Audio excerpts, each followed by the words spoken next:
Assalamualaikum class first year, chapter number 1, lecture number 6, topic biological method. Science is a systemized knowledge. Science जो है ये एक मुनज़्ज़म इल्म है, नॉलेज है। ये ऐसे नहीं है कि किसी ने बात कर दी तो वो क्या है, साइंस है। साइंस की बुनियाद जो है वो डिपेंड करती है एक्सपेरिमेंट के ऊपर। तजर्बे से साबित हुई बात को क्या कहते हैं, साइंस। बायोलॉजिकल मेथड की बात करते हैं। Biological method always begin with observation. Biological method की शुरुआत जो है वो ऑब्जर्वेशन से होती है। ऑब्जर्वेशन कैसे बनती है? Observation are made with 5 senses. Observation को बनाने के लिए 5 सेंसेस इस्तेमाल किए जाते हैं। Sense of vision, sense of smell, hearing, taste and touch. Observation जो है वो दो तरह की होती है, qualitative observation and quantitative observation. इस पिक्चर में आप देख रहे हैं ऑब्जर्वेशन की जा रही है कैसे, सेंस ऑफ टच को इस्तेमाल करके। और यहाँ पे आप देख रहे हैं ऑब्जर्वेशन ही की जा रही है, बट यहाँ पे जो है वो एक मशीन जो है वो यूज की जा रही है, एक टूल जो है वो यूज किया जा रहा है। सो वो ऑब्जर्वेशन जो कि ह्यूमन सेंसेस के जरिए की जा रही है, वो ऑब्जर्वेशन जो है वो लेस एक्यूरेट होती है, जबकि वो ऑब्जर्वेशन जो कि किसी मशीन के जरिए, फॉर एग्जांपल इस पिक्चर में जो है वो थर्मामीटर के जरिए की जा रही है, तो ये ऑब्जर्वेशन क्या है, एक्यूरेट है। ये लेस एक्यूरेट है ऑब्जर्वेशन, ये जो है वो मोर एक्यूरेट है। इस ऑब्जर्वेशन में हाथ को टच करके बताया जा सकता है कि बीमारी है बंदे को या नहीं है, लेकिन इसमें पिक्चर में जो आप देख रहे हैं इसमें ये नहीं बताया जा सकता कि बुखार जो है वो कितना है, टेम्परेचर कितना है। इस पिक्चर में जो है वो डिस्क्राइब किया जा सकता है, बताया जा सकता है कि टेम्परेचर 102 है, 103 है, 104 है, जितना भी है। इसका मतलब है वो ऑब्जर्वेशन जो कि सेंसेस की मदद से की जा रही है वो लेस एक्यूरेट होती है, जबकि जो बाय यूजिंग मशीन की जा रही है वो क्या होती है, मोर एक्यूरेट होती है। इस ऑब्जर्वेशन को हम नंबर की फॉर्म में लिख नहीं सकते कि टेम्परेचर कितना है। So these observation, these are called qualitative observation. These cannot be recorded in terms of number. Whereas in case of this observation can be recorded in the form of number. Less accurate, more accurate. These cannot be recorded in the form of number. Whereas these can be recorded in the form of number. In this observation, qualitative observation, we using human senses, whereas in this observation we uses a machine. So these are the three main difference between qualitative observation and quantitative observation. So this was the first step of biological method. After observation करने के बाद जितनी observation है उसको data की form में लिख दिया जाता है, और उस डेटा का एक आरजी, एक मंतक नतीजा निकाला जाता है। वो मंतक नतीजा क्या कहलाता है, वो हाइपोथेसिस कहलाता है। वो हाइपोथेसिस जो है वो गलत भी हो सकता है, वो करेक्ट भी हो सकता है। So what are hypothesis? Tentative explanation of observation. Observation का एक मंतकी नतीजा क्या कहलाता है, हाइपोथेसिस कहलाता है।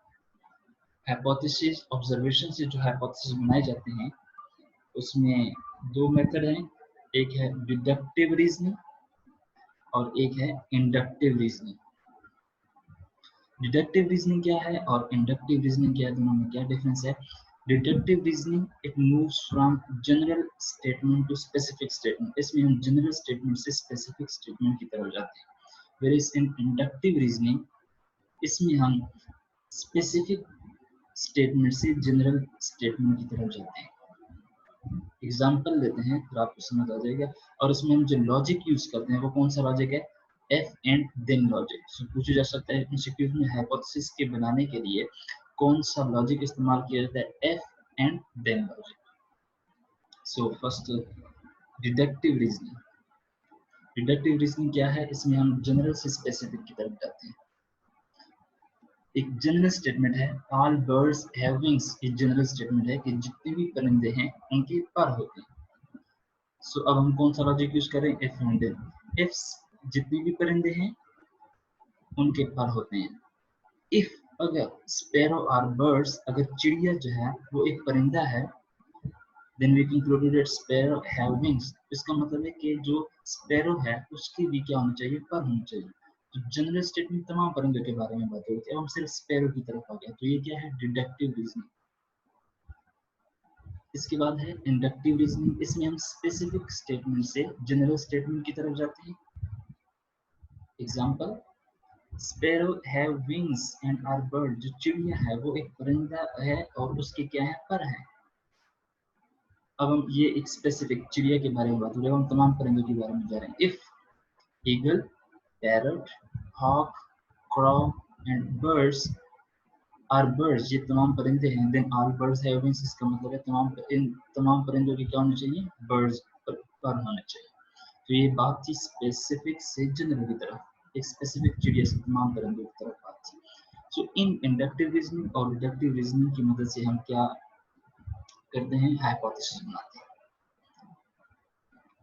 अब कुछ और हाइपोथेसिस को बनाने के लिए कुछ और मेथड क्या है? फर्स्ट है इंट्यूशन और इमेजिनेशन। मतलब कि आपने ऑब्जर्वेशन कर ली, उसके बाद आप आपके ख्याल में जो आपको उसका आंसर है वो उसका हाइपोथेसिस। मतलब कि हाइपोथेसिस को बनाने के लिए आप अपने तसव्वुर को, इमेजिनेशन को ख्याल कर सकते हैं।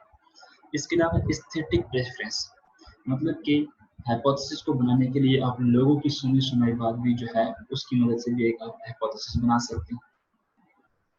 रिलीजियस और फिलोसॉफिकल आइडियाज, मतलब कि आप इस मजहब से भी ले सकते हैं। मजहब की मदद से, मजहब में जो बातें की गई हैं उसकी मदद से भी आप क्या कर सकते हैं? एक हाइपोथेसिस बना सकते हैं। या फिलोसॉफिकल आइडिया, ऐसे आइडियाज जो कि हकीकत पर मबनी है, उनकी मदद से भी आप एक हाइपोथेसिस बना सकते हैं।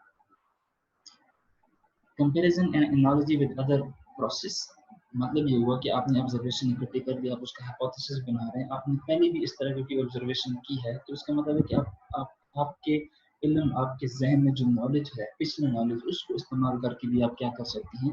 मतलब दो चीज़ों को कंपैरिजन करके आप अपने पिछले नॉलेज को और इस वक्त का जो नॉलेज है, मतलब दोनों ऑब्जर्वेशन को कंपेयर करके भी आप एक हाइपोथेसिस जो है वो बना सकते हैं। इसके अलावा discovery of one thing while looking for some other thing, ये बिल्कुल ऐसा है जैसे अलेक्जेंडर फ्लेमिंग ने वो बैक्टीरिया के ऊपर एक्सपेरिमेंट कर रहा था, और उस एक्सपेरिमेंट को करते करते क्या डिस्कवर हो गया? पेनिसिलियम म्यूटेटम, और पेनिसिलिन जो है उसने डिस्कवर कर लिया। सो इसी तरह एक ऑब्जर्वेशन को हाइपोथेसिस बनाते बनाते आप किसी और, कोई और जो है वो आपसे हाइपोथेसिस बन जाता है। तो ये तमाम 5 जो है वो 5 मेथड हैं हाइपोथेसिस बनाने के लिए। पहले हमने डिस्कस कर लिया, हाइपोथेसिस को बनाने के लिए हम डिडक्टिव और इंडक्टिव रीजनिंग इस्तेमाल करते हैं, और उसमें लॉजिक कौन सा इस्तेमाल करते हैं? If and then logic. और यहाँ पे हमने कुछ बाकी मेथड जो है, बाकी तरीके भी पढ़ लिए कि हाइपोथेसिस को हम बनाने के लिए कौन कौन से मेथड, कौन कौन से तरीके, कौन कौन सा इल्म जो है, कौन कौन सा नॉलेज जो है वो इस्तेमाल कर सकते हैं। अब हाइपोथेसिस बन गया। अब हमने कहा था हाइपोथेसिस जो है वो करेक्ट भी हो सकता है, वो रॉन्ग भी हो सकता है। सो वो हाइपोथेसिस, उस हाइपोथेसिस के ऊपर टेस्ट किया जाता है, उसके ऊपर एक्सपेरिमेंट किया जाता है। ऐसा हाइपोथेसिस जिसके ऊपर बार बार एक्सपेरिमेंट किए जाए, टेस्ट किए जाए, और वो हाइपोथेसिस जो है वो गलत साबित ना हो, तो वो क्या बन जाता है? थ्योरी बन जाता है। If a hypothesis is tested again and again and it cannot be rejected, और ऐसा हाइपोथेसिस जिसके ऊपर बार बार तजर्बे किए जाएं और उसको रिजेक्ट ना कर सके, वो क्या कहलाता है? थ्योरी कहलाता है। अब थ्योरी कहते हैं what is a good theory. Good theory क्या होती है? A good theory is predictive. जो एक गुड थ्योरी होती है, बाजों का डेफिनेशन में पूछी जाता है शॉर्ट क्वेश्चन में, what are good theory. Good theory क्या होती है? Good theory is predictive. Good theory जो होती है वो एक प्रिडिक्टिव होती है, एंड हैज एक्सप्लेनेटरी पावर, और उसके पास एक्सप्लेनेटरी पावर भी होता है। अब ये गुड थ्योरी इज प्रिडिक्टिव, इसका मतलब क्या है? प्रिडिक्टिव से हमारा पेशेंट हुई, ऐसा है जैसे ठंडी ठंडी हवा चल रही है, तो आप कहते हैं कि कोई जो है वो बर्फ पड़ रही है, मतलब आपने पेशन गोई की है, किस चीज़ से? ठंडी हवा से पेशन गोई की है। इसके अलावा प्रेडिक्टिव से मुराद है एक थ्योरी जो है वो प्रेडिक्टिव होनी चाहिए, और इसके अलावा क्या होनी चाहिए कि वो मज़ीद से मज़ीद हाइपोथेसिस बनाए और इसके पास एक्सप्लेनेटरी पावर भी हो। इन बातों से क्या मुराद है? ये एग्जांपल मैं देता हूँ, शायद आपको इस बात से समझ आ जाए कि डॉक्टर जो है वो मरीज के पास जाता है, जो मरीज है वो डॉक्टर के पास जाता है और डॉक्टर उसकी ऑब्जर्वेशन करता है, देखता है कि उसको चिल मतलब ठंड भी लग रही है, थकावट भी होती है, उसको फीवर बुखार भी है, उसको थकावट भी होती है, इसी तरह हेडेक सर दर्द भी होता है। तो इन ऑब्जर्वेशन को सामने रखते हुए डॉक्टर क्या करता है, उसको मलेरिया का टेस्ट ले देता है। जब वो मलेरिया करता है तो उस टेस्ट का जो मलेरिया है वो पॉजिटिव आता है, तो ठीक है जो इसमें मलेरिया है, इन ऑब्जर्वेशन को सामने रखते हुए। अब ये फॉर एग्जांपल ये एक थ्योरी है कि ये जितनी भी चिल है, थकावट है, या हेडेक है, फिटीग है, ठीक, तो जिस जिसको ये सिम्टम्स होंगी उसको क्या होगी? मलेरिया की बीमारी होगी। अब ये थ्योरी बन गई है। इस थ्योरी ये थ्योरी जो है वो मजीद प्रेडिक्शन कर रही है। प्रेडिक्शन कैसे कर रही है कि फॉर एग्जांपल एक और पेशेंट है, उसको चिल भी है, उसको फिटीग भी है, उसको जो है वो फीवर बुखार भी है, तो ये थ्योरी ये प्रेडिक्ट करिए कि इसका मतलब है कि उसको भी मलेरिया है। तो ये क्या है? प्रेडिक्शन है, लेकिन हो नहीं सकता, शायद वो ब्रोंकाइटिस। ठीक, तो ऐसी थ्योरी जो मजीद प्रेडिक्शन करे वो क्या कहलाती है? गुड थ्योरी कहलाती है, और उसके पास एक्सप्लेनेटरी पावर है।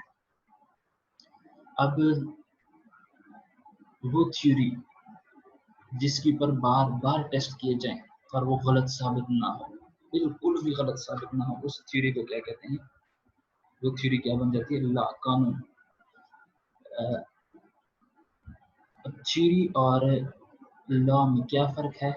ये भी एक short question. What is the difference between theory and law?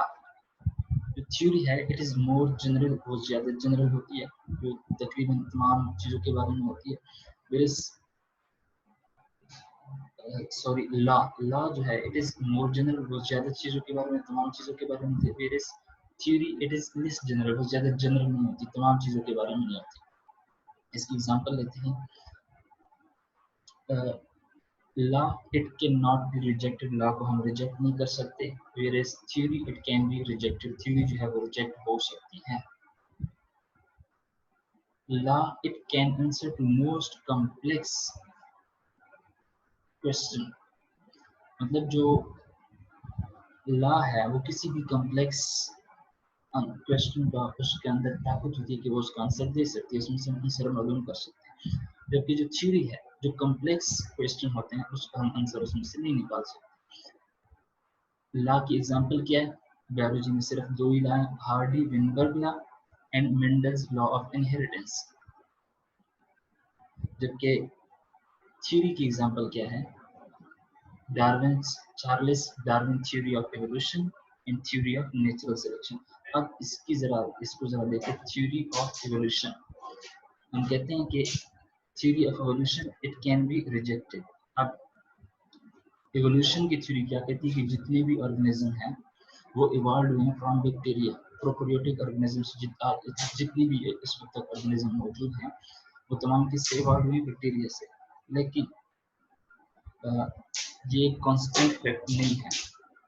मतलब ये कि साइंटिस्ट कहते हैं कि हमारे पास मुकम्मल रिकॉर्ड मौजूद नहीं है, क्योंकि कुछ सॉफ्ट ऑर्गेनिज्म जो हैं, सॉफ्ट बॉडी ऑर्गेनिज्म, उनका फॉसिल रिकॉर्ड हमारे पास नहीं है। अगर वो हमारे पास मिल जाए फिर हम ये कह सकते हैं कि थ्योरी ऑफ एवोल्यूशन है वो लॉ बन सकता है।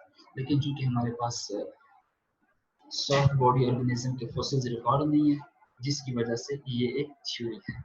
सो थ्योरी जो है वो रिजेक्ट हो सकती है, लॉ जो है वो कभी भी रिजेक्ट नहीं होती।